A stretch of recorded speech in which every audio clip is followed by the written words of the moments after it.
आजादी के इस पावन पर्व की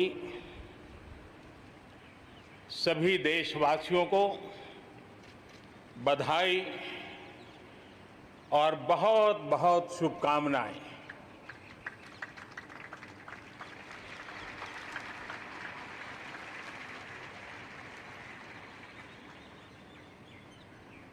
आज जो हम स्वतंत्र भारत में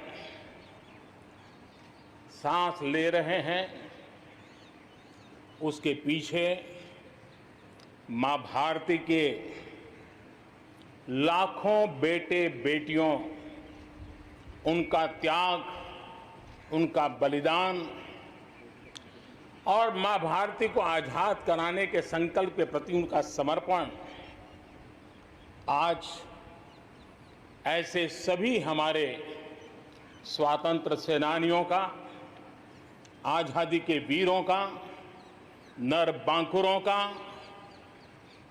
वीर शहीदों का नमन करने का ये पर्व है। हमारे फौज के जाबाज जवान, हमारे अर्धसैनिक बल, हमारे पुलिस के जवान, सुरक्षा बल से जुड़े हुए हर कोई मां भारती के रक्षा में जुटे रहते हैं, सामान्य मानवीय की सुरक्षा में जुटे रहते हैं। आज उन सबको भी हृदयपूर्वक, आदरपूर्वक स्मरण करने का, उनके महान त्याग तपस्या को नमन करने का पर्व है। एक नाम और, श्री अरविंद घोष क्रांति दूत से लेकर आध्यात्म की यात्रा, आज उनके संकल्प, उनका जन्म जयंती है।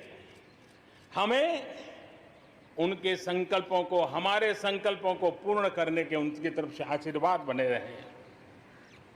हम एक विशिष्ट परिस्थिति से गुजर रहे हैं। आज छोटे छोटे बालक मेरे सामने नजर नहीं आ रहे। भारत का उज्जवल भविष्य क्यों? कोरोना ने सबको रोका हुआ है। इस कोरोना के कालखंड में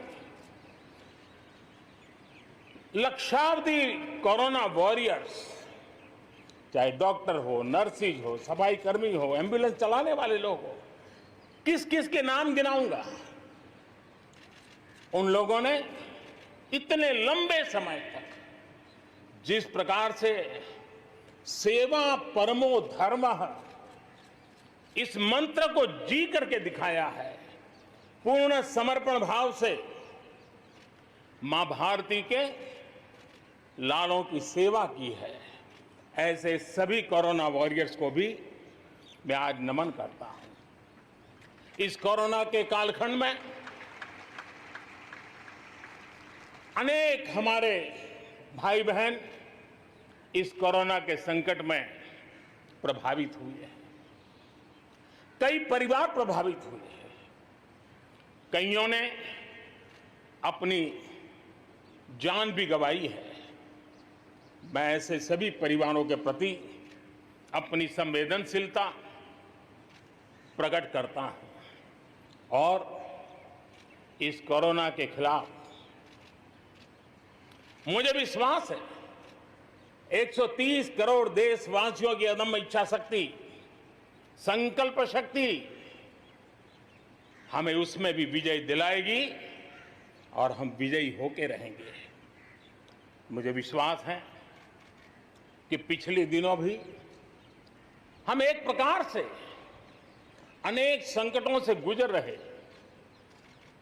बाढ़ का प्रकोप, खास करके नॉर्थ ईस्ट, पूर्वी भारत, दक्षिण भारत, पश्चिमी भारत के कुछ इलाके, कहीं लैंडस्लाइड, अनेक दिक्कतों का सामना लोगों को करना पड़ा है।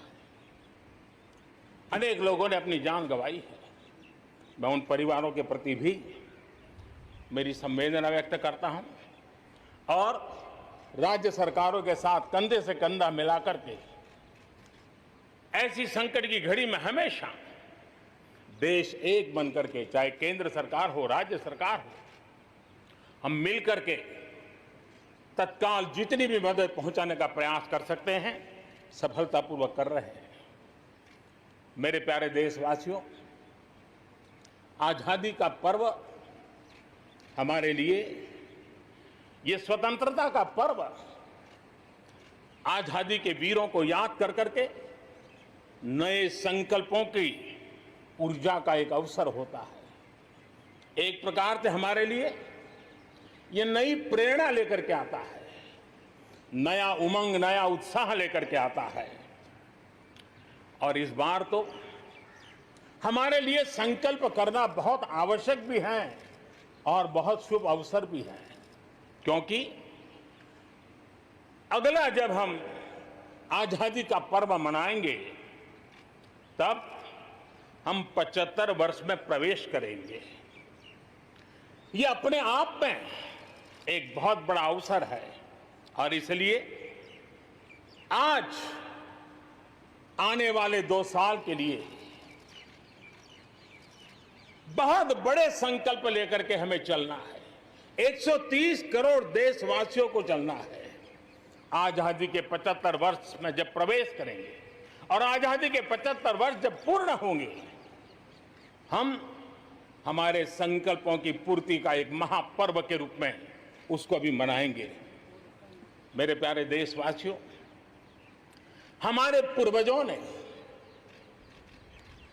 अखंड एक निष्ठ तपस्या करके त्याग और बलिदान की उच्च भावनाओं को प्रस्तावित करते हुए हमें जिस प्रकार से आजादी दिलाई है, उन्होंने न्यौछावर कर दिया है।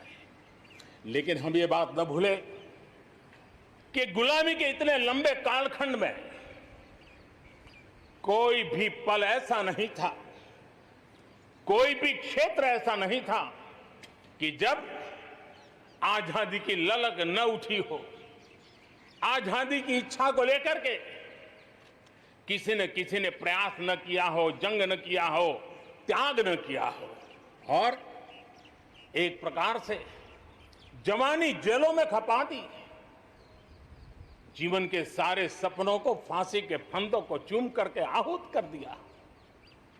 ऐसे वीरों को नमन करते हुए और फिर एक तरफ सशस्त्र क्रांति का दौर, दूसरी तरफ जन आंदोलन का दौर, पूज्य बापू के नेतृत्व में राष्ट्र जागरण के साथ जन आंदोलन की एक धारा ने आजादी के आंदोलन को एक नई ऊर्जा दी और हम आजादी के पर्व को आज मना पा रहे हैं। इस आजादी के जंग में भारत की आत्मा को कुचलने के भी निरंतर प्रयास हुए हैं, अनगिनत प्रयास हुए हैं। भारत को अपनी संस्कृति, परंपरा, रीत रिवाज, इन सब से उखाड़ फेंकने के लिए क्या कुछ नहीं हुआ। वो कालखंड था, सैकड़ों सालों का कालखंड था। शाम दाम दंड भेद सब कुछ अपने चरम पर था और कुछ लोग तो ये मान के चलते थे कि हम तो यावत चंद्र दिवाकरो यहां पर राज करने के लिए आए हैं। लेकिन आजादी की ललक ने उनके सारे मंसूबों को जमीन दोस्त कर दिया। उनकी सोच थी कि इतना बड़ा विशाल देश, अनेक राजे रजवाड़े, भांति भांति की बोलियां, पहनवेश, खान पान, अनेक भाषाएं, इतनी विविधताओं के कारण बिखरा हुआ देश कभी एक होकर के आजादी का जंग लड़ नहीं सकता है। लेकिन इस देश की प्राण शक्ति वो पहचान नहीं पाए। अंतर्भूत जो प्राण शक्ति है, एकता का सूत्र जो हमें सबको बांध करके रखा हुआ है, उसने आजादी के उस पर्व में पूरी ताकत के साथ जब वो मैदान में आया तो देश आजादी के जंग में विजयी हुआ। हम ये भी जानते हैं कि वो कालखंड था विस्तारवाद की सोच वालों ने दुनिया में जहां भी फैल सकते के फैलने का प्रयास किया, अपने झंडे गाड़ने की कोशिश की, लेकिन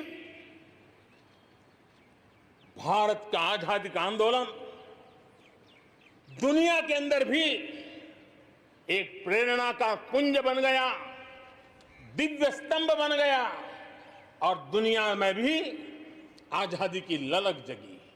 और जो लोग विस्तारवाद के अंधी दौड़ में लगे हुए थे, अपने झंडे गाड़ने में लगे थे, उन्होंने अपने इस मंसूबों को, विस्तारवाद के मंसूबों को पार करने के लिए दुनिया को दो महाविश्व युद्ध में झोंक दिया, मानवता को तहस नहस कर दिया,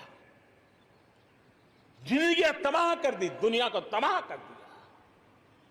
लेकिन ऐसे कालखंड में भी, युद्ध की विभीषिका के बीच भी भारत ने अपनी आजादी की ललक को नहीं छोड़ा, न कमी आने दी, न नमी आने दी। देश बलिदान करने की जरूरत पड़ी, बलिदान देता रहा, कष्ट झेलने की जरूरत पड़ी, कष्ट झेलता रहा, जन आंदोलन खड़ा करने की जरूरत पड़ी, जन आंदोलन खड़ा करता रहा। और भारत की ये लड़ाई ने दुनिया में आजादी के लिए एक माहौल बना दिया और भारत की एक शक्ति ने दुनिया में जो बदलाव लाया, विस्तारवाद के लिए चुनौती बन गया भारत। इतिहास इस बात को कभी नकार नहीं सकता है। इतिहास इस बात को नहीं। मेरे प्यारे देशवासियों, आजादी की लड़ाई में पूरे विश्व में भारत ने अपनी एकजुटता की ताकत, अपनी सामूहिकता की ताकत, अपने उज्जवल भविष्य के प्रति अपना संकल्प, समर्पण और प्रेरणा, उस ऊर्जा को लेकर के देश आगे बढ़ता चला गया। मेरे प्यारे देशवासियों, कोरोना वैश्विक महामारी के बीच 130 करोड़ भारतीयों ने संकल्प लिया, संकल्प आत्मनिर्भर बनने का। और आत्मनिर्भर भारत आज हर हिंदुस्तान के मन मस्तिष्क को में छाया हुआ है। आत्मनिर्भर भारत, ये सपना संकल्प में परिवर्तित देख रहे हैं।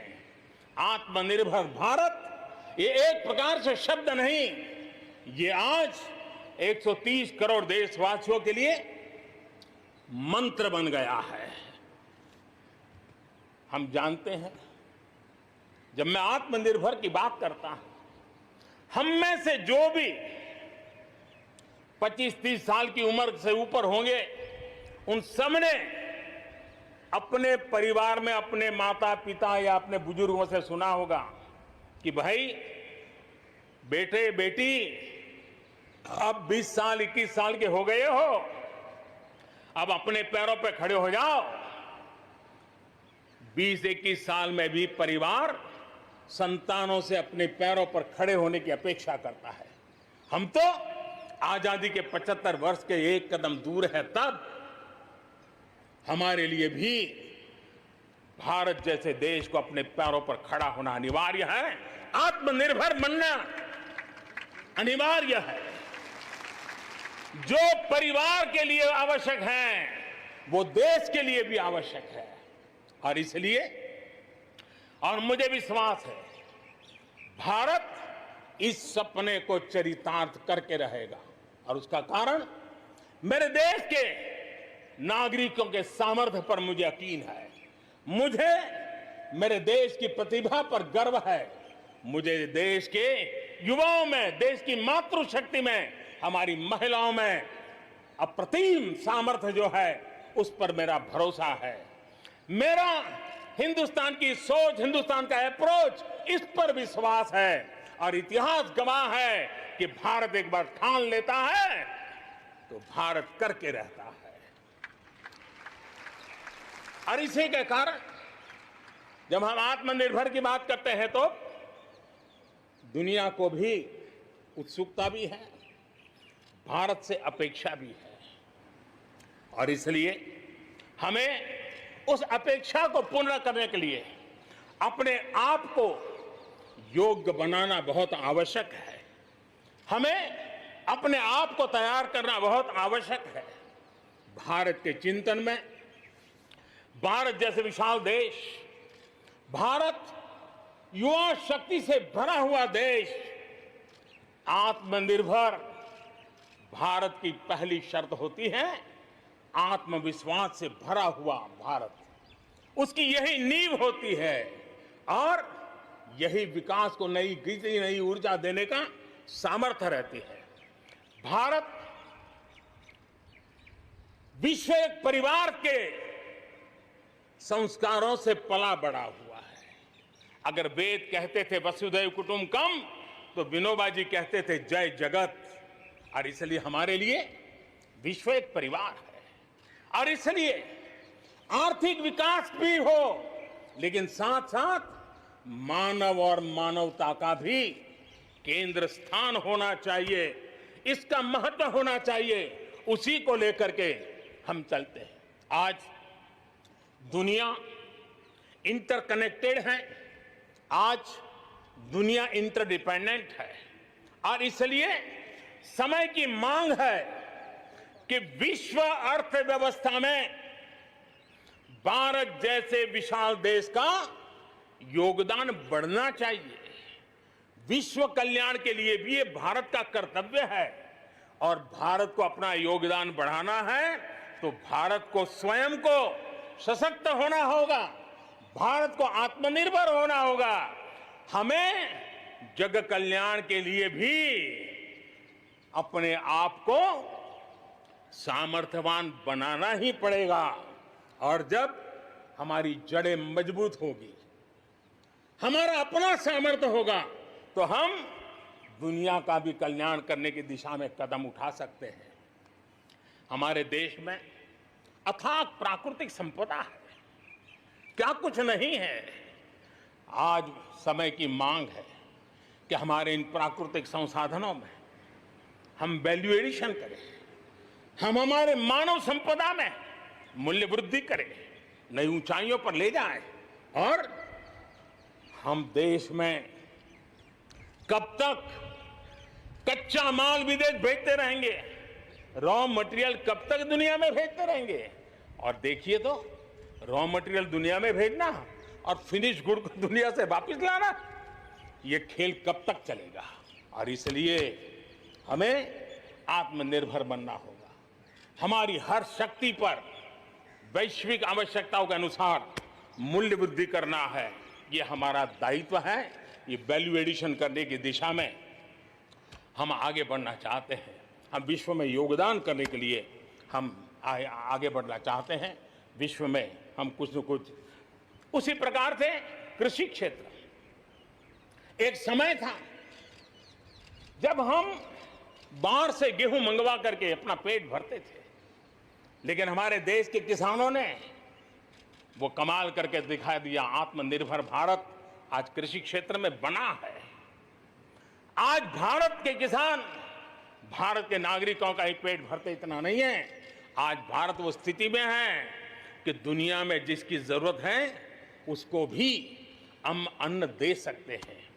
अगर ये हमारी शक्ति है, आत्मनिर्भर की ये ताकत है, तो हमारे कृषि क्षेत्र में भी मूल्य वृद्धि आवश्यक है। वैश्विक आवश्यकताओं के अनुसार हमारे कृषि जगत में बदलाव की आवश्यकता है। विश्व की अपेक्षाओं को पूरा करने के लिए हमने हमारे कृषि जगत को भी आगे बढ़ाने की जरूरत है। आज देश अनेक नए कदम उठा रहा है और इसलिए अब आप देखिए स्पेस सेक्टर में हमने खुला कर दिया, देश के युवाओं को अवसर मिला है। हमने कृषि क्षेत्र को कानूनों से मुक्त कर दिया, बंधनों से मुक्त कर दिया। हमने आत्मनिर्भर बनाने का प्रयास किया हुआ है। जब भारत स्पेस सेक्टर में ताकतवर बनता है तो पड़ोसियों को जरूर उसका लाभ होता है। जब आप ऊर्जा के क्षेत्र में पावरफुल होते हैं तो जे देश अपना अंधेरा मिटाना चाहता है, भारत उसमें मदद कर सकता है। देश के जब हेल्थ सेक्टर का इंफ्रास्ट्रक्चर आत्मनिर्भर हो जाता है तो विश्व के अनेक देशों को टूरिज्म के रूप में, हेल्थ डेस्टिनेशन के रूप में भारत उनकी पसंदीदा बन सकता है। और इसलिए हमें आवश्यक है कि हम भारत में बने सामान की पूरी दुनिया में वाहवाही कैसी हो। और एक जमाना था हमारे देश में जो चीजें बनती थी, हमारे स्किल मैन पावर के द्वारा जो काम होता था, उसकी दुनिया में बहुत वाहवाह होती थी। इतिहास गवाह है। हमें जब आत्मनिर्भर की बात करते हैं तब सिर्फ इंपोर्ट कम करना इतना ही हमारी सोच नहीं है। जब आत्मनिर्भर की बात करते हैं तब हमारी ये जो कौशल्य है, हमारा जो ह्यूमन रिसोर्स का सामर्थ्य है, जब चीजें बाहर से आने लगती है तो उसका वो सामर्थ्य खत्म होता चला जाता है। पीढ़ी दर पीढ़ी वो नष्ट हो जाता है। हमें हमारे उस सामर्थ्य को बचाना भी है, बढ़ाना भी है, कौशल्य को बढ़ाना है, क्रिएटिविटी को बढ़ाना है और उसको लेकर के हमें आगे बढ़ना है। हमें स्किल डेवलपमेंट की दिशा में बल देना है। आत्मनिर्भर भारत के लिए, हमारे सामर्थ्य को बढ़ाने के लिए मेरे प्यारे देशवासियों, मैं जानता हूं जब मैं आत्मनिर्भर की बात करता हूं तब अनेक आशंकाएं प्रकट भी की जाती हैं। मैं इस बात को मानता हूं कि आत्मनिर्भर भारत के लिए लाखों चुनौतियां हैं और जब विश्व स्पर्धा के मोड़ में हो तब तो चुनौतियां बढ़ भी जाती हैं। लेकिन देश के सामने अगर लाखों चुनौतियां हैं तो देश के पास करोड़ों समाधान देने वाले शक्ति भी है, मेरे देशवासी भी हैं जो समाधान का सामर्थ्य देते हैं। आप देखिए कोरोना के संकट काल में हमने देखा कि बहुत सी चीजों के लिए हम कठिनाइयों में हैं, हमें दुनिया से लाना है, दुनिया दे नहीं पा रही थी। हमारे देश के नौजवानों ने, हमारे देश के उद्यमियों ने, हमारे देश के उद्योग जगत के लोगों ने बिड़ा उठा लिया। जिस देश में N95 नहीं बनता था बनने लगे, PPE नहीं बनता था बनने लग गए, वेंटिलेटर नहीं बनता था बनने लग गए। देश की आवश्यकताओं की तो पूर्ति हुई, लेकिन दुनिया में एक्सपोर्ट करने की हमारी ताकत बन गई। दुनिया की जरूरत थी आत्मनिर्भर भारत दुनिया को कैसे मदद कर सकता है, आज हम इसमें देख सकते हैं। और इसलिए विश्व की भलाई में भी भारत का योगदान करना यह दायित्व बनता है और उसलिए भी हमें उसी प्रकार से बहुत हो चुका। आजाद भारत की मानसिकता क्या होनी चाहिए? आजाद भारत की मानसिकता होनी चाहिए वोकल फॉर लोकल। हमारे जो स्थानीय उत्पाद है उसका हमने गौरवगान करना चाहिए। हम अपनी चीजों का गौरवगान नहीं करेंगे तो उसको अच्छा बनने का अवसर भी नहीं मिलेगा, उसकी हिम्मत नहीं बढ़ेगी। आइए हम मिलकर के संकल्प लें, आजादी के 75 साल के पर्व की ओर जब कदम रख रहे हैं तब वोकल फॉर लोकल का जीवन मंत्र बन जाए और हम मिलकर के भारत की उस ताकत को हम बढ़ावा दे दें। मेरे प्यारे देशवासियों, हमारा देश कैसी कैसी कमाल करता है, कैसे कैसे आगे बढ़ता है, इस बात को हम भली भांति समझ सकते हैं। कौन सोच सकता था कि कभी गरीबों के जनधन खाते में लाखों करोड़ों रुपए सीधे ट्रांसफर हो जाएंगे? कौन सोच सकता था कि किसानों की भलाई के लिए एपीएमसी जैसा एक्ट में इतने बदलाव हो जाएंगे? कौन सोचता था हमारे व्यापारी आलम पे जो लटकती तलवार थी, एसेंशियल कमोडिटी एक्ट, इतने सालों के बाद वो भी बदल जाएगा? कौन सोचता था कि हमारा स्पेस सेक्टर हमारे देश के युवाओं के लिए खुला कर दिया जाएगा? आज हम देख रहे हैं राष्ट्रीय शिक्षा नीति हो, one nation one ration card की बात हो, वन नेशन वन ग्रिड की बात हो, वन नेशन वन टैक्स की बात हो, इंसॉल्वेंसी और बैंकरप्सी कोड उसकी बात हो, चाहे बैंकों को मर्जर करने का प्रयास हो, देश की सच्चाई बन चुकी है, देश की हकीकत है। भारत में परिवर्तन के इस कालखंड में रिफॉर्म्स के परिणामों को दुनिया देख रही है। एक के बाद एक दूसरे से जुड़े हुए हम जो रिफॉर्म्स कर रहे हैं उसको दुनिया बहुत बारीकी से देख रही है और उसी का कारण है बीते वर्ष भारत में एफडीआई में अब तक के सारे रिकॉर्ड तोड़ दिए। फॉरेन डायरेक्ट इन्वेस्टमेंट अब तक के सारे रिकॉर्ड तोड़ दिए। बीते वर्ष भारत में एफडीआई में 18% की वृद्धि हुई है, बढ़ोतरी हुई है। और इसलिए कोरोना काल में भी दुनिया की बड़ी बड़ी कंपनियां भारत की ओर रुख ले रही हैं। ये विश्वास ऐसे ही पैदा नहीं हुआ है, ऐसे ही दुनिया मोहित नहीं हुई है। इसके लिए भारत ने अपनी नीतियों पर, भारत ने अपने लोकतंत्र पर, भारत ने अपनी अर्थव्यवस्था की बुनियाद की मजबूती पर जो काम किए हैं, उसने ये विश्वास जगाया है। दुनिया भर के अनेक बिजनेस भारत को सप्लाई चेन के केंद्र के रूप में आज देख रहे हैं। अब हमें मेक इन इंडिया के साथ साथ मेक फॉर वर्ल्ड ये मंत्र को लेकर के भी हमें आगे बढ़ना है। 130 करोड़ देशवासियों का सामर्थ्य, जब एक ही समय में, जरा याद कीजिए पिछले कुछ दिन, और 130 करोड़ देशवासियों के सामर्थ्य के लिए गर्व कीजिए। कोरोना के इस महाकालखंड में एक तरफ चक्रवात, पूरब में भी चक्रवात, पश्चिम में भी चक्रवात, बिजली गिरने से अनेक लोगों की मौत की खबरें, कहीं पर बार बार भूस्खलन की घटनाएं, छोटे मोटे भूकंप के झटके। इतना कम था तो हमारे किसानों के लिए टिड्डी दल की आपत्तियां आई। न जाने एक साथ एक के बाद एक मुसीबतों का अंबार लग गया। लेकिन उसके बावजूद भी देश जरा भी अपना विश्वास नहीं खोया। देश आत्मविश्वास के साथ आगे बढ़ता जाया गया।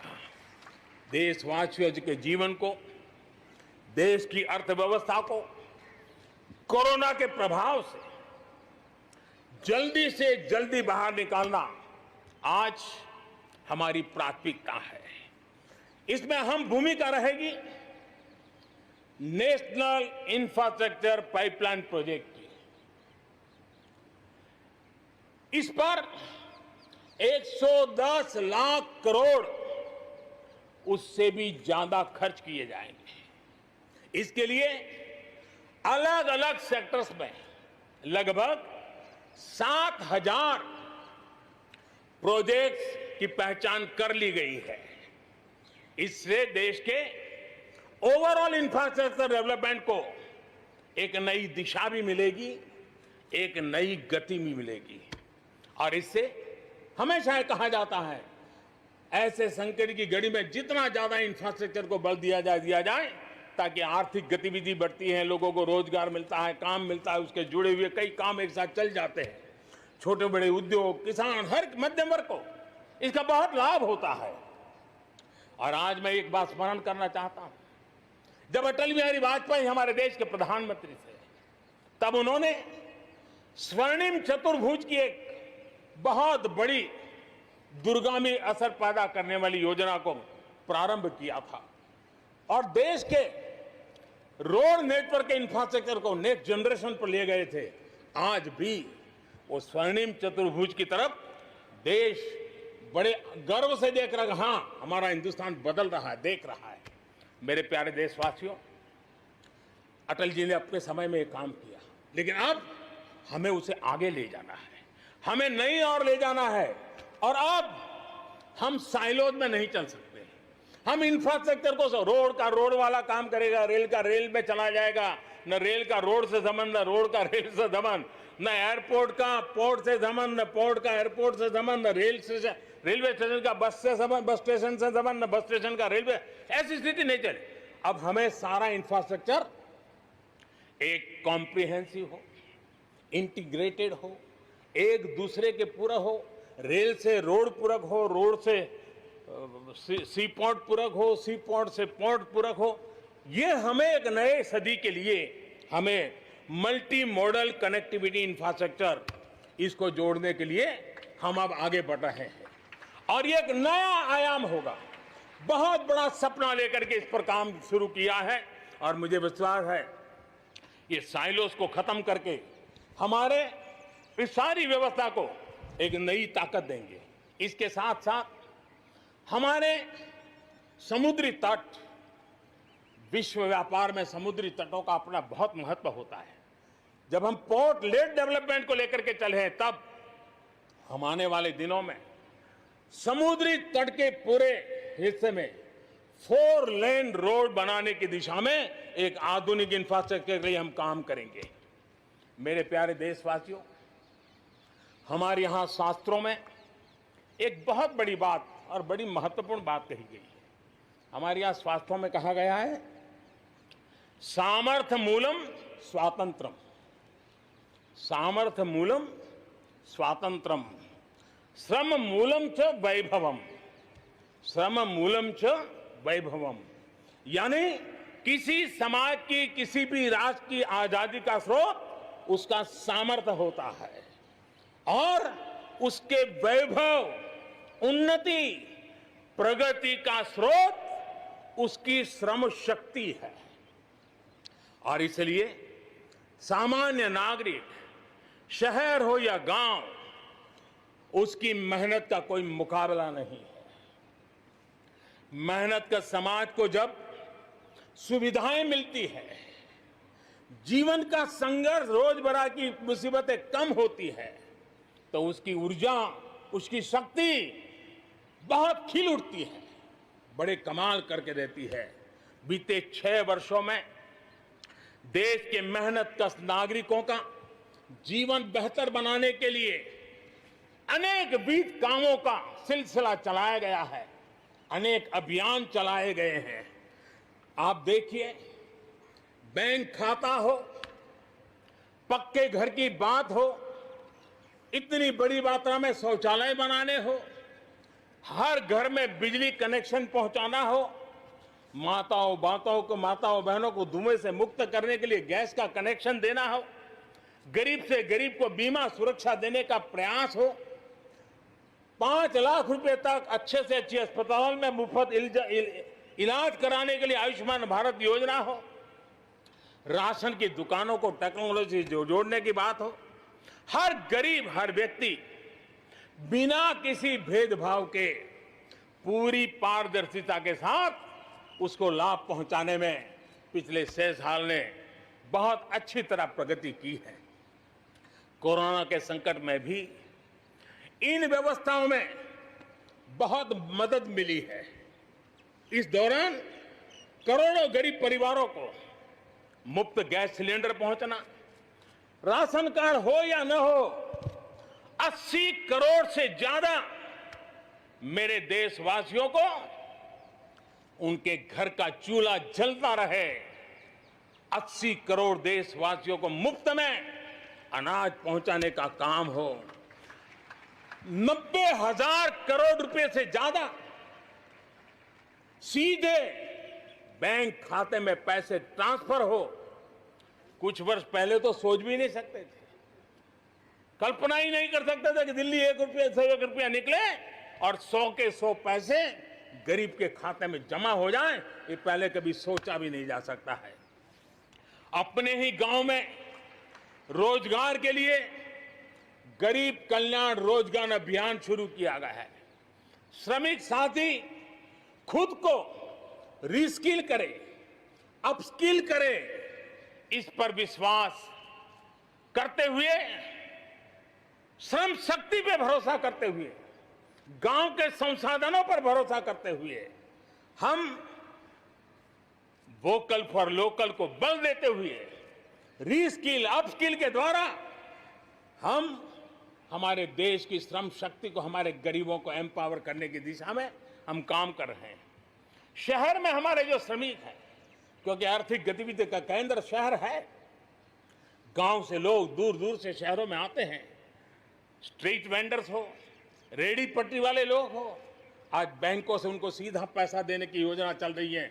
लाखों लोगों ने इतने कम समय में कोरोना के कालखंड में इसका फायदा उठाया है, अब उनको कहीं से ज्यादा ब्याज से खानगी स्तर पर पैसे लेने की जरूरत नहीं पड़ेगी, बैंक से वो अधिकार से अपने पैसे ले पाएगा।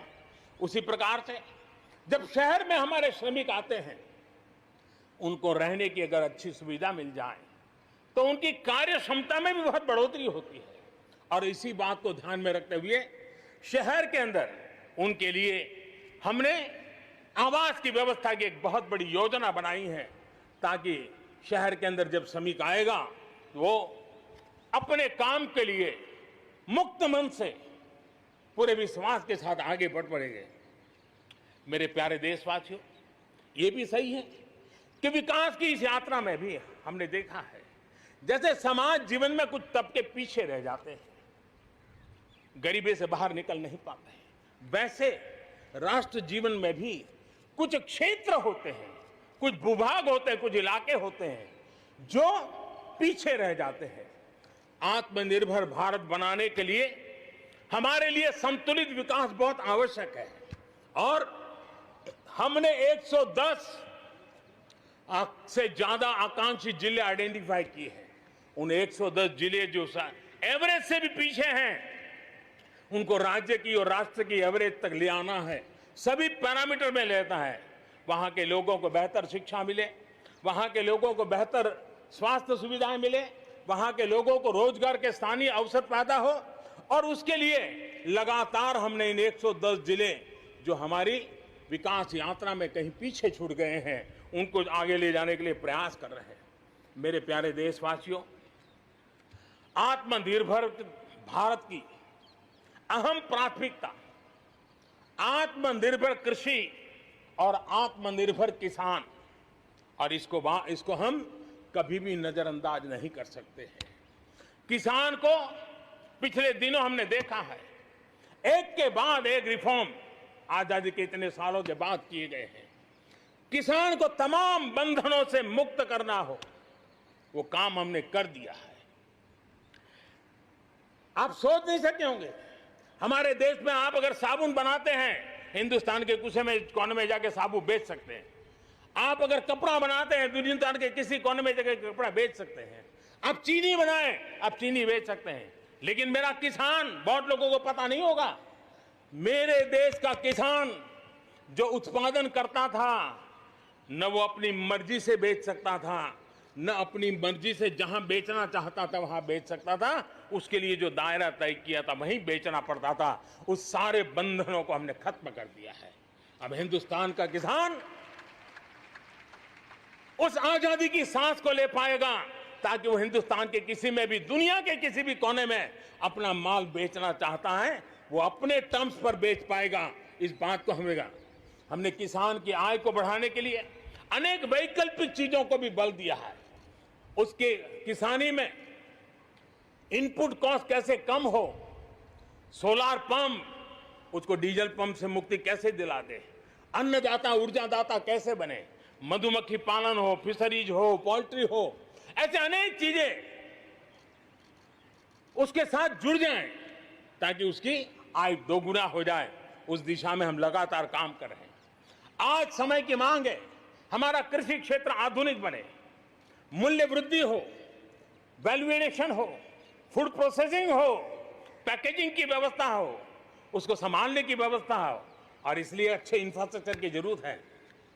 आपने देखा होगा इस कोरोना कालखंड में ही पिछले दिनों 1 लाख करोड़ रुपया एग्रीकल्चर इंफ्रास्ट्रक्चर के लिए भारत की सरकार ने आवंटित किए हैं, और इंफ्रास्ट्रक्चर जो किसानों की भलाई के लिए होगा, और इसके कारण किसान अपना मूल्य भी प्राप्त कर सकेगा, दुनिया के बाजार में बेच भी पाएगा, विश्व बाजार में उसकी पहुंच बढ़ेगी।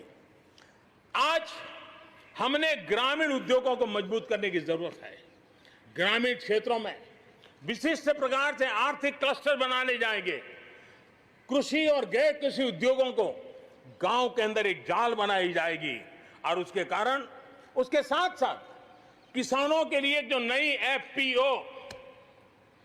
हमने बनाने का, किसान उत्पादक संघ बनाने का जो हमने कोशिश की है, वो अपने आप में एक बहुत बड़ा इकोनॉमिकल एम्पावरमेंट का काम करेगा। भाइयों बहनों, मैंने पिछली बार यहां पर जल जीवन मिशन की घोषणा की थी। आज उसको 1 साल हो रहा है।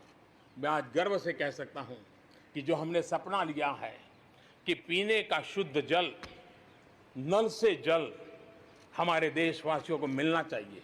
स्वास्थ्य की समस्याओं का समाधान भी शुद्ध पीने के जल से जुड़ा हुआ होता है। अर्थव्यवस्था में भी उसका बहुत बड़ा योगदान होता है और उसको लेकर के जल जीवन मिशन शुरू किया। आज मुझे संतोष है कि प्रतिदिन हम 1 लाख से ज्यादा घरों में, हर दिन 1 लाख से ज्यादा घरों में जल पहुंचा रहे हैं, पाइप से जल पहुंचा रहे हैं। और पिछले 1 साल में 2 करोड़ परिवारों तक हम जल पहुंचाने में यशस्वी हुए हैं। और विशेष करके जंगलों में दूर दूर रहने वाले हमारे आदिवासियों के घरों तक ये पहुंचाने का काम, बड़ा अभियान चला है। और मुझे खुशी है कि आज जल जीवन मिशन ने देश में एक तंदुरुस्त स्पर्धा का माहौल बनाया है। जिले जिले के बीच में तंदुरुस्त स्पर्धा हो रही है, नगर नगर के बीच में तंदुरुस्त स्पर्धा हो रही है, राज्य राज्य के बीच में तंदुरुस्त स्पर्धा हो रही है। हर किसी को लग रहा है कि प्रधानमंत्री का जल जीवन मिशन का जो सपना है उसको हम जल्दी से जल्दी अपने क्षेत्र में पूरा करेंगे। कोऑपरेटिव कॉम्पिटिटिव फेडरलिज्म को एक नई ताकत इस जल जीवन मिशन के साथ जुड़ गई है और उसके साथ भी हम आगे बढ़ रहे हैं। मेरे प्यारे देशवासियों, चाहे हमारा कृषि का क्षेत्र हो, चाहे हमारे लघु उद्योगों का क्षेत्र हो, चाहे हमारे नौकरी पेशा करने वाले समाज के लोग हो, ये करीब करीब सभी लोग एक प्रकार से भारत का मध्यम वर्गीय बहुत बड़ा संपुट है। और मध्यम वर्ग से निकले हुए प्रोफेशनल्स आज दुनिया में अपना डंका जमा रहे हैं। मध्यम वर्ग से निकले हुए हमारे डॉक्टर, इंजीनियर, वकील, साइंटिस्ट, सब कोई दुनिया के अंदर अपना नाम डंडा जमा रहे हैं। और इसलिए ये बात तय है कि मध्यम वर्ग को जितने अवसर मिलते हैं वो अनेक गुना ताकत के साथ उभर करके आते हैं। और इसलिए मध्यम वर्ग को सरकारी दखलंदाजी से मुक्ति चाहिए। मध्यम वर्ग को अनेक विध नए अवसर चाहिए, उसको खुला मैदान होना चाहिए। और हमारी सरकार लगातार मध्यम वर्ग के इन सपनों को पूरा करने के लिए काम कर रही है। मध्यम वर्ग मिरेकल करने की ताकत रखता है। ईज ऑफ लिविंग, इसका सबसे बड़ा लाभ किसी को होना है तो मेरे मध्यम वर्गीय परिवारों को होना है। सस्ते इंटरनेट की बात हो, चाहे सस्ते स्मार्टफोन की बात हो, या उड़ान के तहत हवाई जहाज की टिकटें बहुत मिनिमम हो जाने की बात हो, या हमारे हाईवेज हो, इंफॉर्मेशन वेज हो, ये सारी चीजें मध्यम वर्ग की ताकत को बढ़ाने वाली है। आज आपने देखा होगा मध्यम वर्ग में जो गरीबी से बाहर निकला है उसका पहला सपना होता है अपना घर होना चाहिए, वो एक बराबरी की जिंदगी जाना चाहता है। देश में बहुत बड़ा काम हमने ईएमआई के क्षेत्र में किया और उसके कारण होम लोन सस्ते हुए। और जब एक घर के लिए लोन लेता है तो लोन पूरी करते करते करीब 6 लाख रुपया कि उसके छूट मिल जाती है। यह इतना ही नहीं, पिछले दिनों ध्यान में आया कि बहुत गरीब मध्यम वर्ग के परिवारों ने पैसे लगाए हुए हैं, लेकिन योजनाएं पूरी न होने के कारण खुद का घर मिल नहीं रहा है, किराया भरना पड़ रहा है। भारत सरकार ने 25,000 करोड़ रुपया का विशिष्ट फंड बना करके ये जो आधे अधूरे घर हैं उनको पूरा करके मध्यम वर्गीय परिवारों को घर मिल जाए, उसके लिए हमने अब कदम उठाया है। जीएसटी में बहुत तेजी से टैक्सेशन कम हुआ है, इनकम टैक्स कम हुआ है। आज मिनिमम उस प्रकार के व्यवस्थाओं के साथ हम देश को आगे बढ़ाने का प्रयास कर रहे हैं। कोऑपरेटिव बैंकों को आरबीआई से जोड़ना, ये अपने आप में मध्यम वर्गीय परिवारों के पैसों को सुरक्षित रखने की गारंटी इसके साथ जुड़ी हुई है। एमएसएमई सेक्टर में जो रिफॉर्म्स हुए हैं, एग्रीकल्चर सेक्टर में जो रिफॉर्म्स हुए हैं, इसका सीधा सीधा लाभ हमारे मध्यम वर्गीय मेहनतकश परिवारों को जाने वाला है। और उसके कारण हजारों करोड़ रुपए के स्पेशल फंड आज जो हमारे व्यापारी बंधुओं को, हमारे में लघु उद्योगकारों को हम दे रहे हैं, उनको इसका लाभ मिलने वाला है। आम भारतीय की शक्ति, उसकी ऊर्जा आत्मनिर्भर भारत अभियान का एक बहुत बड़ा आधार है। इस ताकत को बनाए रखने के लिए हर स्तर पर निरंतर काम जारी है। मेरे प्यारे देशवासियों, आत्मनिर्भर भारत के निर्माण में, आधुनिक भारत के निर्माण में, नए भारत के निर्माण में, समृद्ध और खुशहाल भारत के निर्माण में देश की शिक्षा का बहुत बड़ा महत्व है। इसी सोच के साथ देश को 3 दशक के बाद नई राष्ट्रीय शिक्षा नीति देने में हम आज यशस्वी हुए हैं और हिंदुस्तान के हर कोने में इसकी स्वागत के समाचार एक नई ऊर्जा, नए विश्वास दे रहे हैं। ये राष्ट्रीय शिक्षा नीति हमारे विद्यार्थियों को जड़ से जोड़ेगी, लेकिन साथ साथ उसको एक ग्लोबल सिटीजन बनाने का भी पूरा सामर्थ्य देगी। वो जड़ों से जुड़ा होगा, लेकिन उसका सर आसमान की ऊंचाइयों को छूता होगा। आज आपने देखा होगा राष्ट्रीय शिक्षा नीति में एक विशेष बल दिया गया है नेशनल रिसर्च फाउंडेशन का, क्योंकि देश को प्रगति करने के लिए इनोवेशन बहुत आवश्यक होता है। इनोवेशन को जितना बल मिलेगा, रिसर्च को जितना बल मिलेगा, उतना ही देश को आगे ले जाने में और कॉम्पिटिटिव वर्ल्ड के अंदर आगे बढ़ने में बहुत ताकत मिलेगी। आपने सोचा होगा, क्या कभी इतना तेजी से गांव तक ऑनलाइन क्लासेस का इतना माहौल बन जाएगा? कभी कभी आफत में भी कुछ ऐसी चीजें उभर करके आ जाती हैं, नई ताकत दे देती है। और इसलिए आपने देखा होगा कोरोना काल में ऑनलाइन क्लासेस एक प्रकार से कल्चर बन गया है। आप देखिए ऑनलाइन डिजिटल ट्रांजैक्शन वो भी कैसे बढ़ रहे हैं। भीम यूपीआई गत 1 महीने में, यानी किसी को भी गर्व होगा कि भारत जैसे देश में यूपीआई भीम के द्वारा गत 1 महीने में 3 लाख करोड़ रुपए का ट्रांजैक्शन हुआ है। ये अपने आप में हम किस प्रकार से बदली हुई स्थितियों को स्वीकार करने लगे हैं, ये इसका नमूना है। आप देखते हैं 2014 से पहले हमारे देश में 5 दर्जन पंचायतों में ऑप्टिकल फाइबर था। गत 5 वर्ष में 1.5 लाख ग्राम पंचायतों तक ऑप्टिकल फाइबर नेटवर्क पहुंच चुका है, जो आज इतना मदद कर रहा है। सभी पंचायतों में पहुंचने के लक्ष्य के साथ हमने काम शुरू किया था। जो 1 लाख पंचायतें बाकी हैं, वहां भी तेजी से काम चल रहा है, लेकिन बदली पड़ी हुई परिस्थिति में गांव की भी डिजिटल इंडिया में भागीदारी अनिवार्य बन गई है। गांव के लोगों को भी इस प्रकार की ऑनलाइन सुविधाओं की जरूरत बढ़ गई है।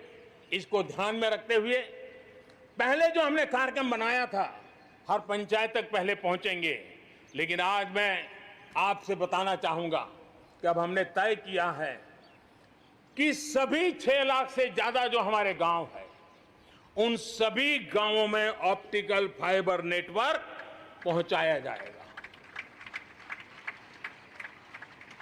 जरूरत बदली है तो हमने प्रायोरिटी भी बदली है।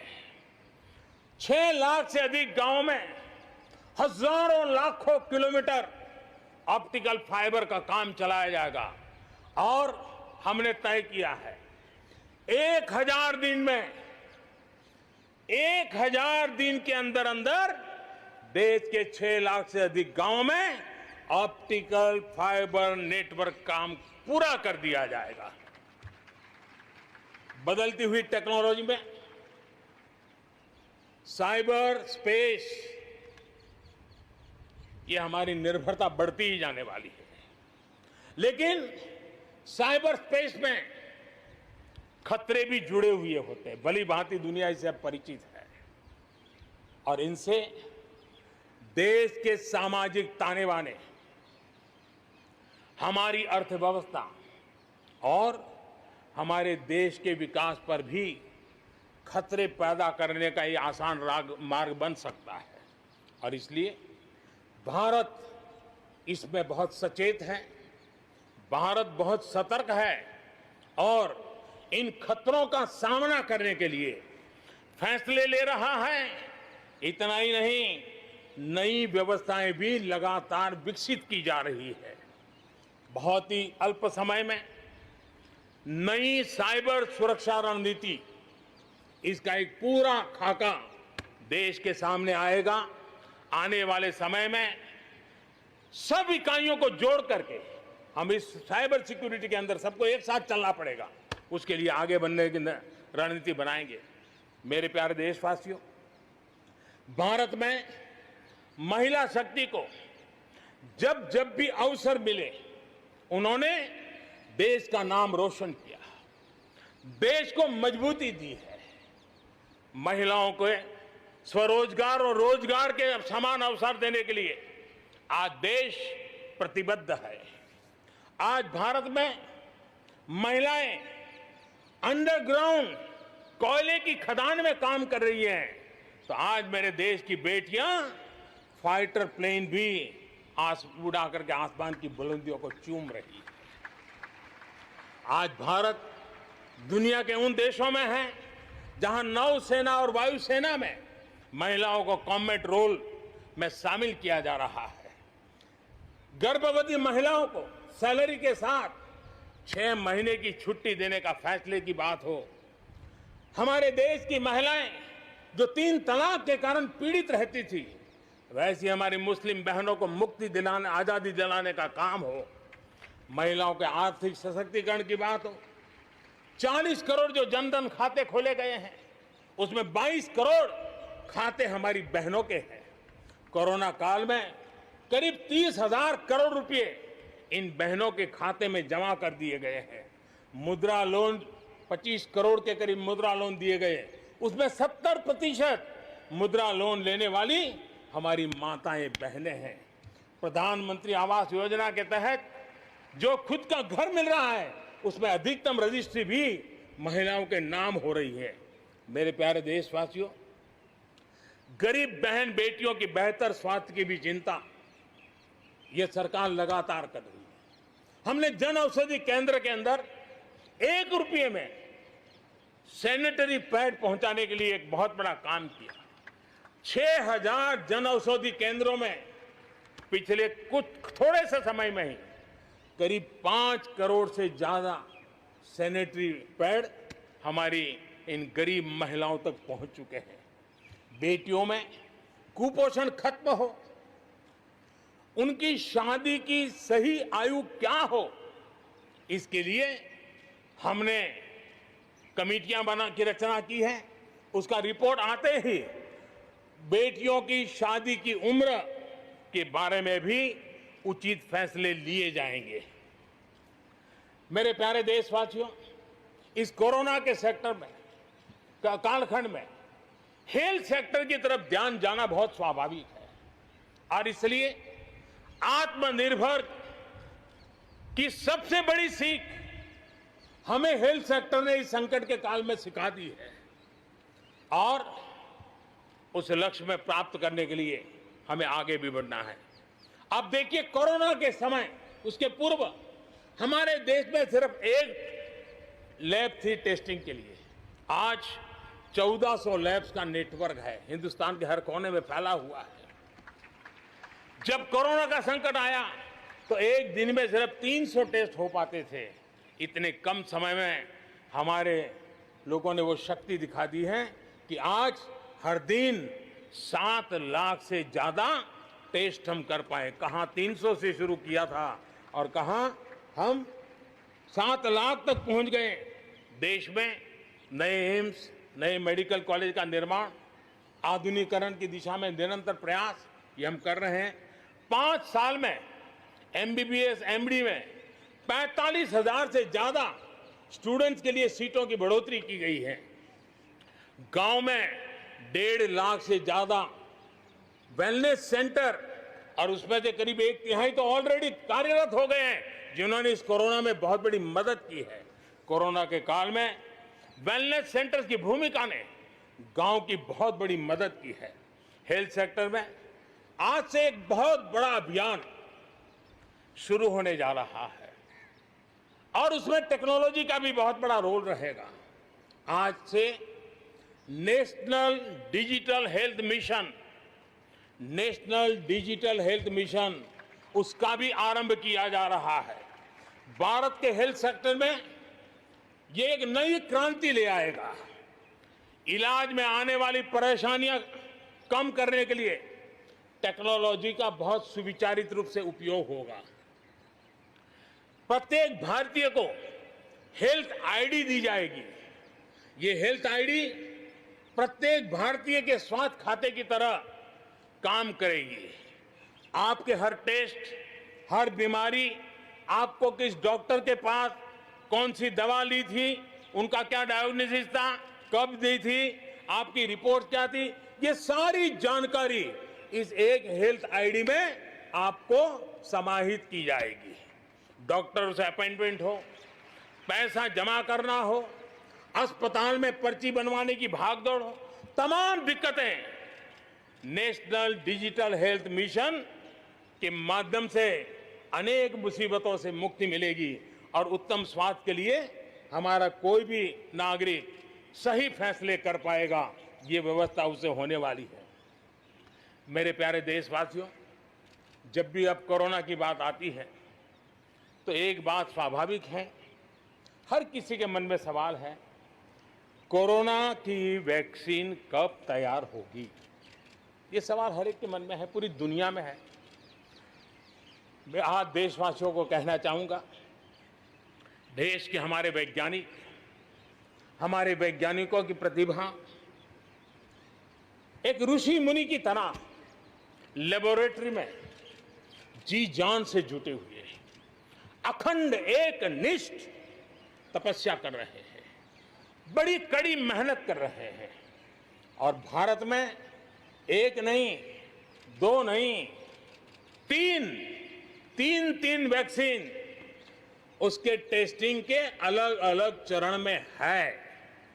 वैज्ञानिकों से जब हरी झंडी मिल जाएगी, बड़े पैमाने पर प्रोडक्शन होगा और उसकी तैयारियां भी पूरी तरह रेडी हैं और तेजी से प्रोडक्शन के साथ वैक्सीन हर भारतीय तक कम से कम समय में कैसे पहुंचे, उसका खाका भी तैयार है, उसका रूपरेखा भी तैयार है। मेरे प्यारे देशवासियों, हमारे देश में अलग अलग जगहों पर विकास की तस्वीर अलग अलग है। कुछ क्षेत्र बहुत आगे हैं, कुछ क्षेत्र बहुत पीछे हैं। ये असंतुलन आत्मनिर्भर भारत के सामने एक महत्वपूर्ण चुनौती मैं मान सकता हूं और इसलिए जैसा मैंने प्रारंभ में कहा, 110 आकांक्षी जिलों पर हम बल दे रहे हैं, उसको विकास की बराबरी लाना चाहते हैं। हम विकास के इकोसिस्टम बनाना, कनेक्टिविटी को सुधारना, ये हमारी प्राथमिकता है। अब आप देखिए, हिंदुस्तान का पश्चिमी भाग और हिंदुस्तान को मध्य से देखिए, हिंदुस्तान का पूर्वी भाग, पूर्वी उत्तर प्रदेश हो, बिहार हो, बंगाल हो, नॉर्थ ही हो, उड़ीसा हो, ये सारे हमारे क्षेत्र अपार संपदा है, प्राकृतिक संपदा के भंडार है। यहाँ के लोग सामर्थ्यवान है, शक्तिवान है, प्रतिभावान है, लेकिन अवसरों के अभाव में ये क्षेत्र हमारे असंतुलन रहा है और इसलिए हमने अनेक नए कदम उठाए। ईस्टर्न डेडिकेटेड फ्रेट कॉरिडोर हो, पूर्व में गैस पाइपलाइन से जोड़ने की बात हो, नए रोड रेल का इंफ्रास्ट्रक्चर खड़ा करना हो, वहां नए पोर्ट बनाने हो, यानी एक प्रकार से पूरा डेवलपमेंट के लिए जो इंफ्रास्ट्रक्चर का खाका होना चाहिए, बड़ा होलिस्टिक तरीके से विकसित हम कर रहे हैं ताकि हमारे क्षेत्र भी विकास की दिशा में। उसी प्रकार से लेह लद्दाख, करगिल, जम्मू कश्मीर, एक क्षेत्र एक प्रकार से इस क्षेत्र को 1 वर्ष पूर्व 370 से आजादी मिल चुकी है। 1 साल पूरा हो चुका है। ये 1 साल जम्मू कश्मीर के एक नई विकास यात्रा का बड़ा महत्वपूर्ण पड़ाव है। ये 1 साल वहां महिलाओं को, दलितों को, मूलभूत अधिकारों को दिल देने वाला कालखंड रहा है। ये हमारे शरणार्थियों को गरिमापूर्ण जीवन का भी एक साल रहा है। विकास का लाभ गांव और गरीब तक पहुंचाने के लिए बैक टू विलेजेस जैसे विशेष अभियान चलाए जा रहे हैं। आयुष्मान योजना को बेहतरीन तरीके से आज जम्मू कश्मीर लद्दाख के क्षेत्र में उपयोग किया जा रहा है। मेरे प्यारे देशवासियों, लोकतंत्र की मजबूती, लोकतंत्र की सच्ची ताकत हमारी चुनी हुई स्थानीय इकाइयों में है। हम सभी के लिए गर्व की बात है कि जम्मू कश्मीर में स्थानीय इकाइयों के जनप्रतिनिधि सक्रियता और संवेदनशीलता के साथ विकास के नए युग को आगे बढ़ा रहे हैं। मैं उनके वहीं के सभी पंच सरपंचों को हृदय से बहुत बहुत बधाई देता हूं विकास यात्रा में उनकी सक्रिय भागीदारी के लिए। जम्मू कश्मीर में डिलिमिटेशन की प्रक्रिया चल रही है। सुप्रीम कोर्ट के निवृत्त न्यायमूर्ति के नेतृत्व में डिलिमिटेशन का काम चल रहा है और जल्दी से डिलिमिटेशन का काम पूरा होते ही भविष्य में वहां चुनाव हो, जम्मू कश्मीर के एमएलए हो, जम्मू कश्मीर के मंत्रीगण हो, जम्मू कश्मीर के मुख्यमंत्रीगण हो, नई ऊर्जा के साथ विकास के मार्ग पर आगे बढ़े। इसके लिए देश प्रतिबद्ध भी है और प्रयासरत भी है। लद्दाख को केंद्र शासित प्रदेश बना करके बरसों पुरानी जो उनकी मांग थी, उनकी आकांक्षा थी, उस आकांक्षा को हमने पूर्ण करने का, उनको सम्मानित करने का एक बहुत बड़ा काम किया है। हिमालय की ऊंचाइयों में बसा लद्दाख विकास के नए शिखर की ओर आगे बढ़ रहा है। अब सेंट्रल यूनिवर्सिटी वहां पर बन रही है, नए रिसर्च सेंटर बन रहे हैं, होटल मैनेजमेंट के कोर्सेज वहां चल रहे हैं। बिजली के लिए 7,500 मेगावाट के सोलर पार्क के निर्माण की योजना बन रही है। लेकिन मेरे प्यारे देशवासियों, लद्दाख की कई विशेषता है। उन विशेषताओं को हमें संभालना भी है, संवारना भी है।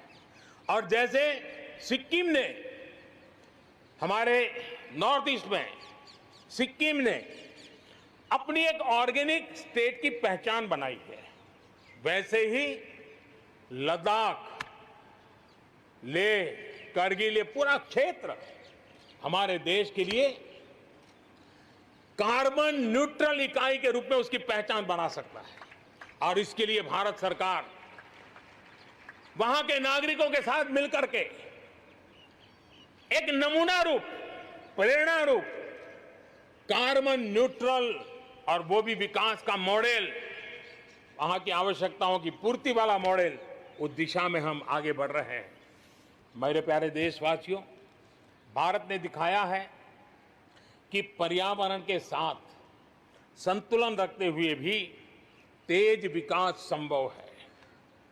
आज भारत वन वर्ल्ड, वन सन, वन ग्रिड के विजन के साथ पूरी दुनिया में को खास करके सूर्य ऊर्जा के क्षेत्र में प्रेरित कर रहा है। रिन्यूएबल एनर्जी के उत्पादन के मामले में आज भारत दुनिया के 5 टॉप देशों में अपनी जगह बना चुका है। प्रदूषण के समाधान को लेकर भारत सजग भी है और भारत सक्रिय भी है।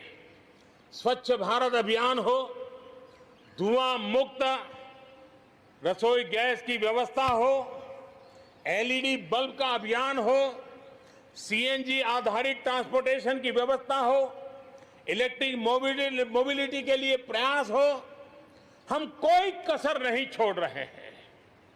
पेट्रोल से प्रदूषण को कम करने के लिए इथेनॉल उत्पादन उसको बढ़ाने पर और उसके इस्तेमाल पर बल दिया जा रहा है।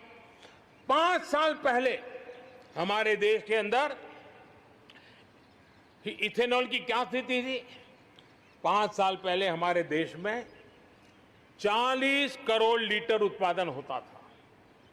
आज 5 साल में 5 गुना हो गया और आज 200 करोड़ लीटर इथेनॉल हमारे देश में बन रहा है, जो पर्यावरण के लिए बहुत उपयोगी हो रहा है। मेरे प्यारे देशवासियों, देश के 100 शहरों में, चुने हुए 100 शहरों में प्रदूषण कम करने के लिए हम एक होलिस्टिक अप्रोच के साथ, एक इंटीग्रेटेड अप्रोच के साथ, एक जन भागीदारी के साथ आधुनिक टेक्नोलॉजी का उपयोग भरपूर करते हुए हम उसे प्रदूषण कम करने की दिशा में एक मिशन मोड में काम करने वाले हैं। मेरे प्यारे देशवासियों, भारत इस बात को गर्व से कह सकता है, भारत उन बहुत कम देशों में से एक है जहां जंगलों का विस्तार हो रहा है। अपनी बायोडायवर्सिटी के संरक्षण और संवर्धन के लिए भारत पूरी तरह संवेदनशील है। हम लोगों ने सफलतापूर्वक प्रोजेक्ट टाइगर, प्रोजेक्ट एलिफेंट हमने सफलतापूर्वक आगे बढ़ाया है। हमारे यहाँ टाइगर की आबादी बढ़ी है। अब आने वाले दिनों में एशियाटिक लायन, प्रोजेक्ट लायन की शुरुआत हो रही है और उसमें प्रोजेक्ट लायन भारतीय शहरों की रक्षा, सुरक्षा, आवश्यक इंफ्रास्ट्रक्चर और विशेष करके उनके लिए जो आवश्यक होता है स्पेशल प्रकार का हेल्थ इंफ्रास्ट्रक्चर, उस पर भी काम किया जाएगा और प्रोजेक्ट लाइन पर बल दिया जाएगा। साथ ही एक और काम को भी हम बढ़ावा देना चाहते हैं और वो है प्रोजेक्ट डॉल्फिन चलाया जाएगा। नदियों में, समंदर में रहने वाली दोनों तरह की डॉल्फिन्स पर हम फोकस करेंगे। इससे बायोडायवर्सिटी को भी बल मिलेगा और रोजगार के अवसर भी मिलेंगे।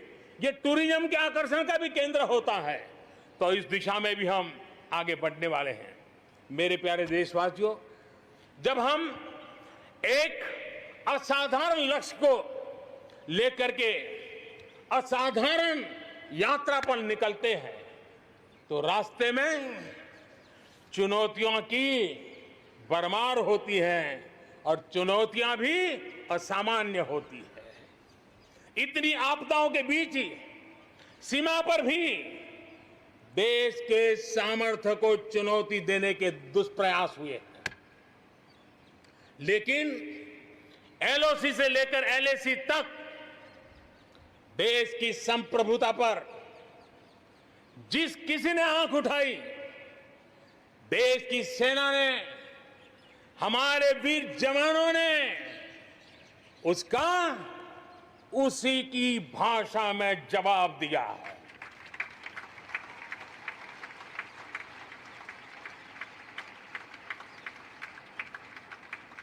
भारत की संप्रभुता की रक्षा के लिए पूरा देश एक जोश से भरा हुआ है, संकल्प से प्रेरित है और सामर्थ्य पर अटूट श्रद्धा के साथ आगे बढ़ रहा है। इस संकल्प के लिए हमारे वीर जवान क्या कर सकते हैं, देश क्या कर सकता है, ये लद्दाख में दुनिया ने देख लिया है।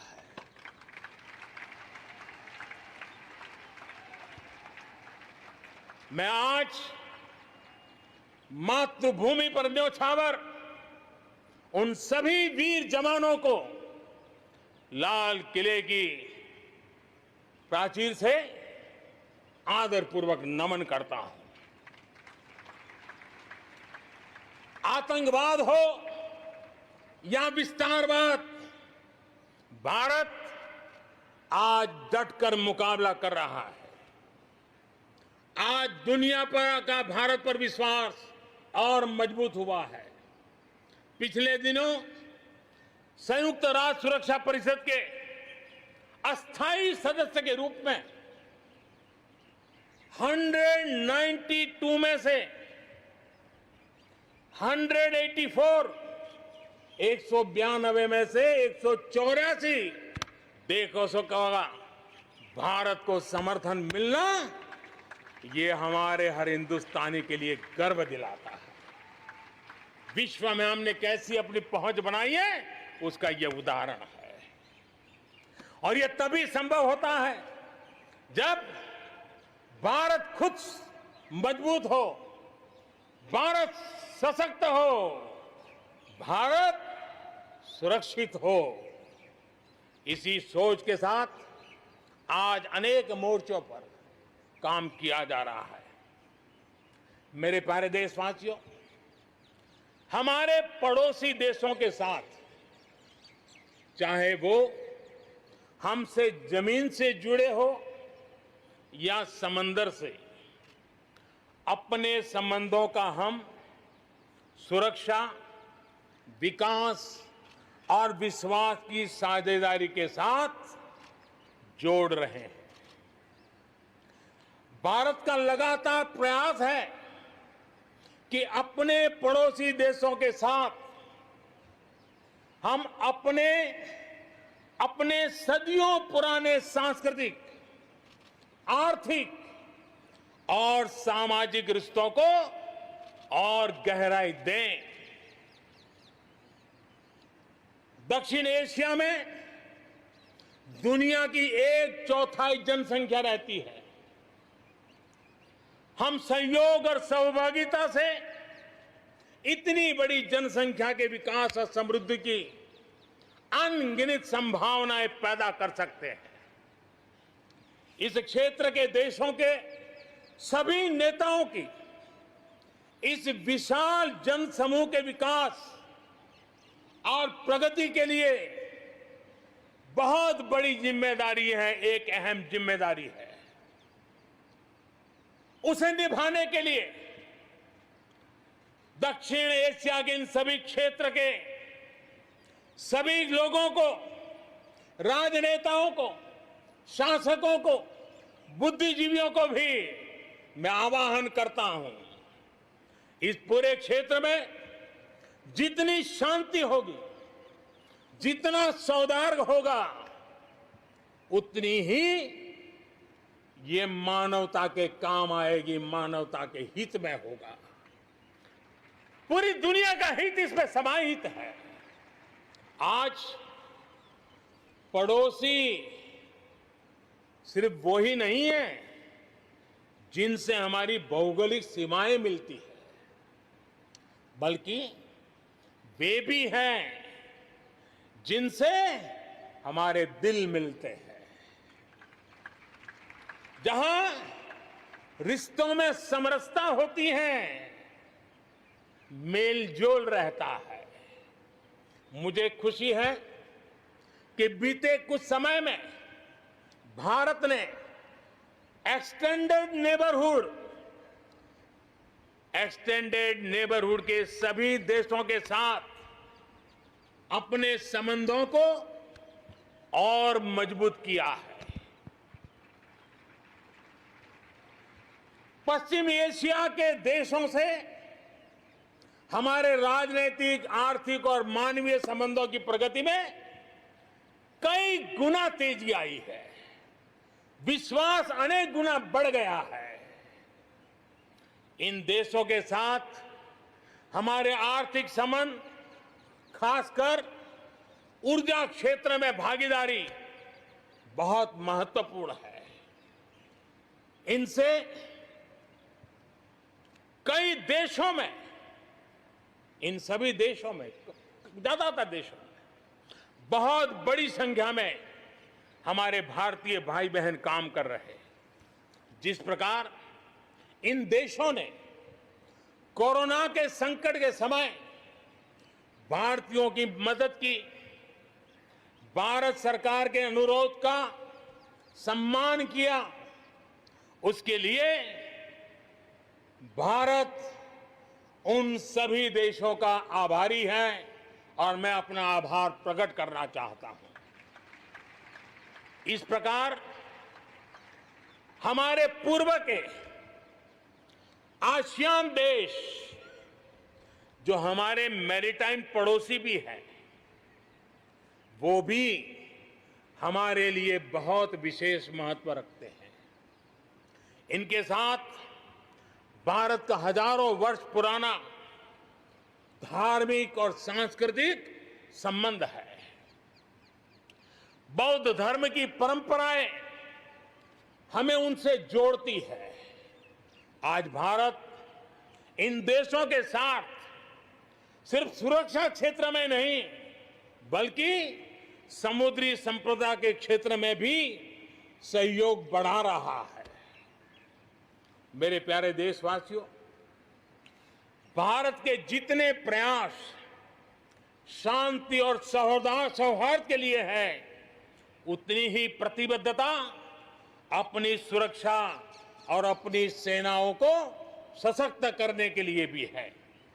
रक्षा उत्पादन में आत्मनिर्भर भारत के लिए बड़े कदम उठाए गए हैं।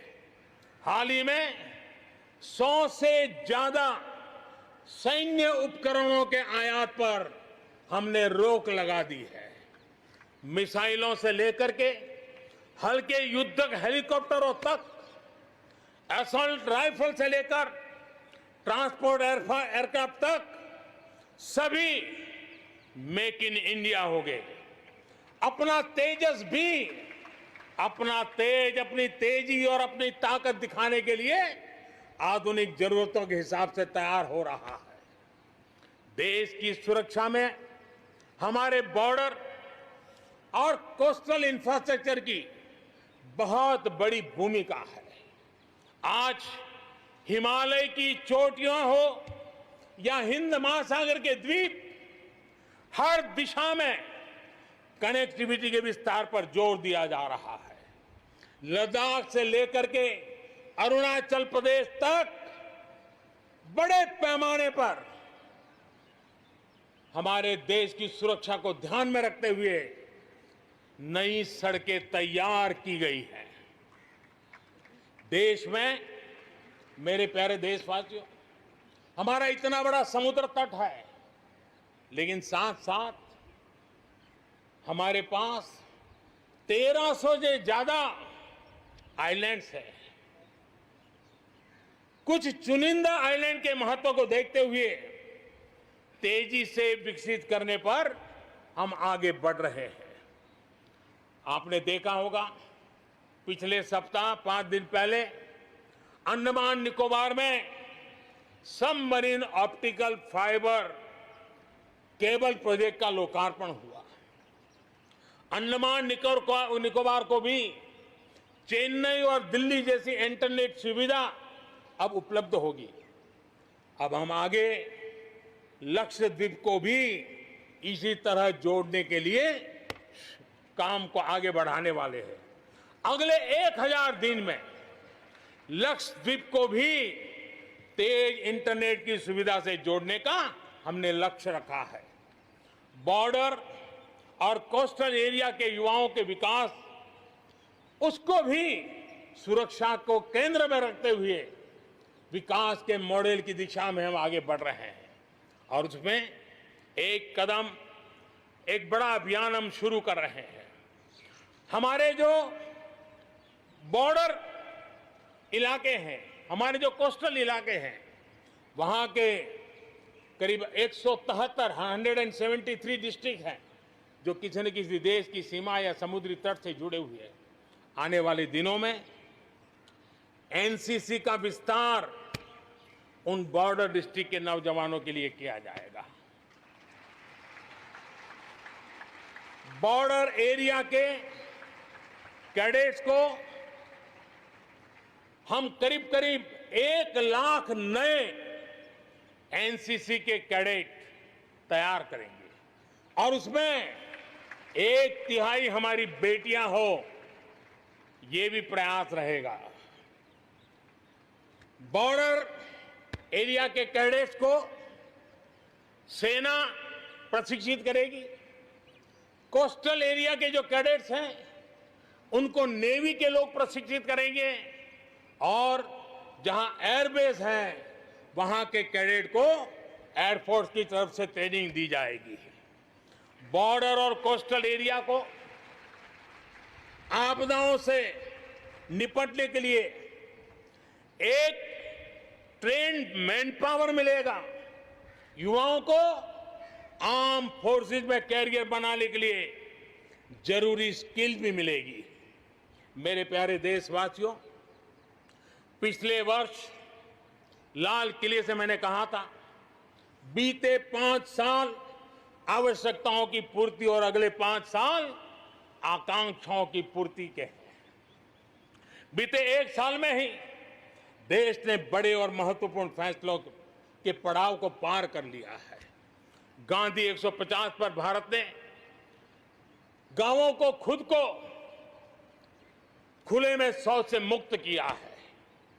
आस्था की वजह से प्रताड़ित शरणार्थियों को नागरिकता देने का कानून, दलितों, पिछड़ों, ओबीसी के लिए, एससी, एसटी, ओबीसी के लिए आरक्षण के अधिकार को बढ़ाने की बात हो, असम और त्रिपुरा में ऐतिहासिक शांति समझौता हो, फौज की सामूहिक शक्ति को और प्रभावी बनाने के लिए चीफ ऑफ डिफेंस स्टाफ की नियुक्ति हो, करतारपुर साहिब कॉरिडोर का रिकॉर्ड समय में निर्माण हो, देश ने इतिहास बनाया, इतिहास बदले देखा, असाधारण काम करके दिखाया।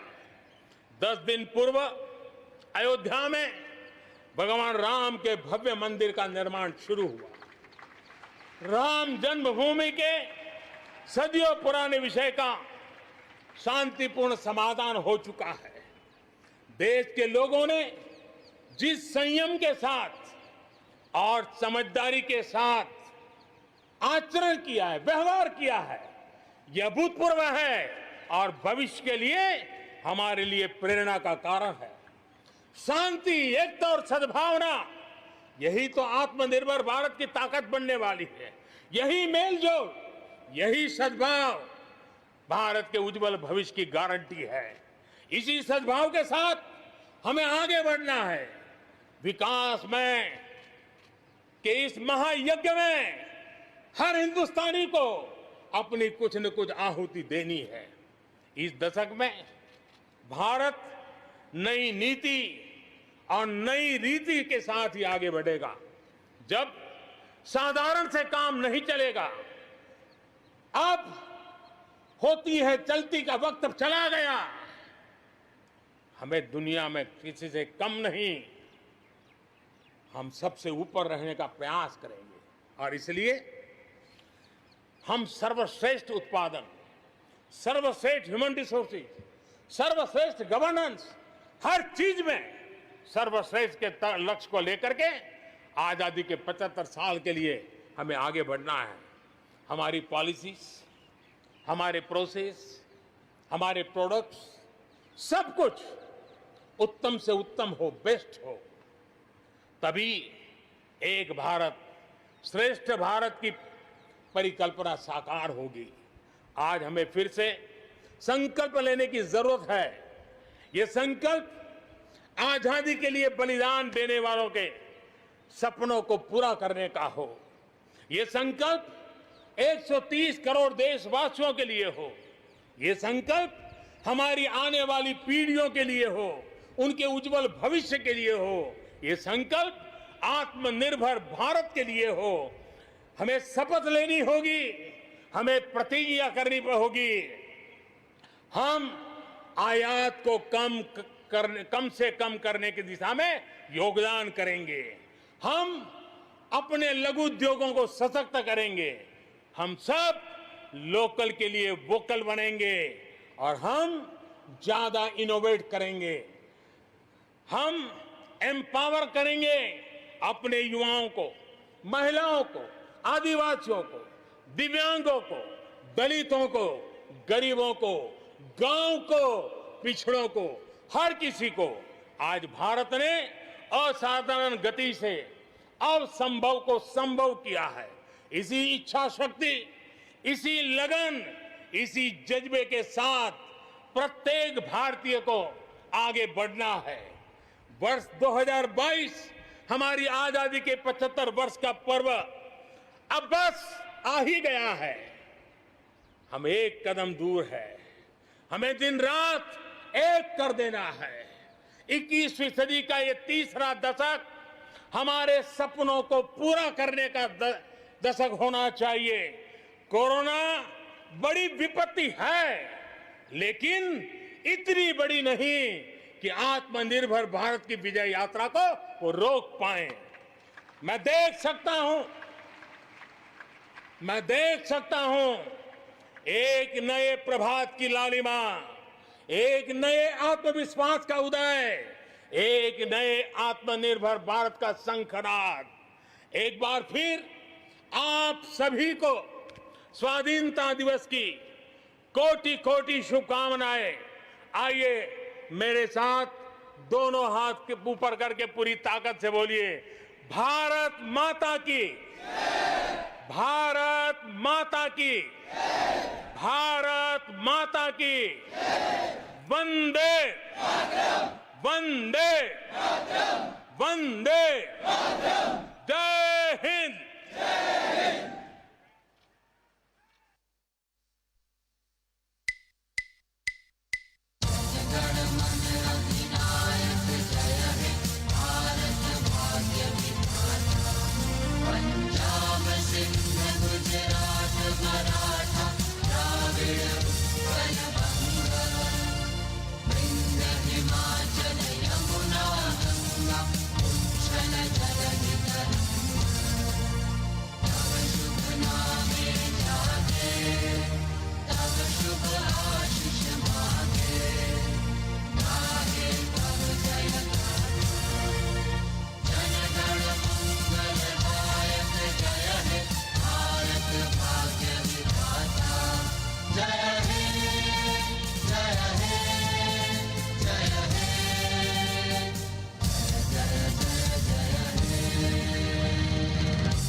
कोटि